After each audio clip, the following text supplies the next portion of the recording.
Big Boss Malayalam season 7 live അപ്ഡേറ്റ്സിലേക്ക് പോകാം. ചെരുപ്പ് കമ്പനി ടാസ്ക് തന്നെയാണ് ഇപ്പോഴും ലൈവിൽ നടന്നുകൊണ്ടിരുന്നത്. ചെവി അടിച്ചു പോകുന്ന ലെവലിലുള്ള അലമ്പും വഴക്കുമായിരുന്നു ജിഷിനും അക്ബറും തമ്മിൽ. ഒരു പോയിന്റ് എത്തിയപ്പോൾ ഇത് സഹിക്കാൻ പറ്റാതെ നൂറ അക്ബറിനെ യൂണിയൻ ലീഡർ സ്ഥാനത്ത് നിന്ന് മാറ്റാം എന്ന് പറയുന്നുണ്ട്, ഒനീലിനെ ആക്കാം എന്ന് പറയുന്നുണ്ട്. അത് പറഞ്ഞൊരു അടി ഉണ്ടാവുന്നുണ്ട്.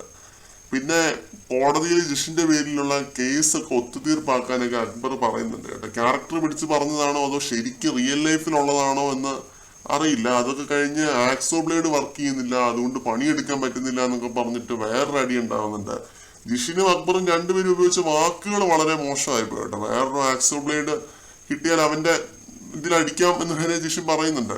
ഇതിന് റിപ്ലൈ ആയിട്ട് അക്ബറും എന്തൊക്കെയോ പറയുന്നുണ്ട്. ഈ രീതിയിലാണ് ആക്ടിവിറ്റി ഏരിയയിലെ ഫൈറ്റ് പോയിക്കൊണ്ടിരിക്കുന്നത്. ഈ ബഹളത്തിന്റെ ഇടയ്ക്കും അവിടെ ടാസ്ക് വളരെ പ്രോംപ്റ്റ് ആയിട്ട് മികച്ച രീതിയിൽ ചെയ്തുകൊണ്ടിരുന്നവരുണ്ടായിരുന്നു. അവര് മാത്രമേ ഗോൾഡ് കോയിൻസ് ഡിസേർവ് ചെയ്യുന്നുള്ളൂ എന്നാണ് തോന്നിയത്. ഇപ്പൊ കുറച്ചു മുമ്പാണ് അടിയൊക്കെ ഏകദേശം അവസാനിച്ച് പാട്ടും പാടി നിന്നിട്ട് എല്ലാവരും ജോലി ചെയ്യുന്നതായിട്ട് കണ്ടത്. കുട്ടനാടൻ കായലിലെ എന്ന ഒരു നാടൻ പാട്ടൊക്കെ അക്ബർ പാടുന്നുണ്ട്. പാട്ടിന് ശേഷം എല്ലാവരോടും പോയി പണിയെടുക്കാൻ നൂറ പറയുന്നുണ്ട്. നൂറ ശരിക്കും ക്യാരക്ടർ പിടിച്ചിട്ടാണ് കേട്ടോ ടാസ്ക് തുടങ്ങിയപ്പോൾ മുതൽ കർക്കശക്കാരിയായ മുതലാളിയായിട്ട് തന്നെയാണ്. ജിഷിനും അക്ബറും ഓക്കെ ആയിരുന്നു, പക്ഷെ ഇത്തിരി ഓവർ ആയിരുന്നു എന്ന് തോന്നി. പൊടിക്കൊക്കെ ഒന്ന് അടങ്ങാമായിരുന്നു. അക്ബർ സ്വന്തം ജോലി ഫോക്കസ് ചെയ്താൽ മതി, ടാസ്ക് ഫോക്കസ് ചെയ്താൽ മതി. യൂണിയൻ ലീഡർ ആയിട്ട് ഇത്തിരി ഓവർ ആയ പോലെ തോന്നി.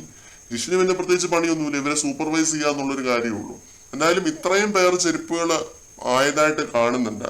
ഇത് 50 പേരാണ് ഉണ്ടാക്കേണ്ടതെന്ന് തോന്നുന്നു. കൂടുതൽ ലൈവ് അപ്ഡേറ്റുകളുമായിട്ട് നമുക്ക് വീണ്ടും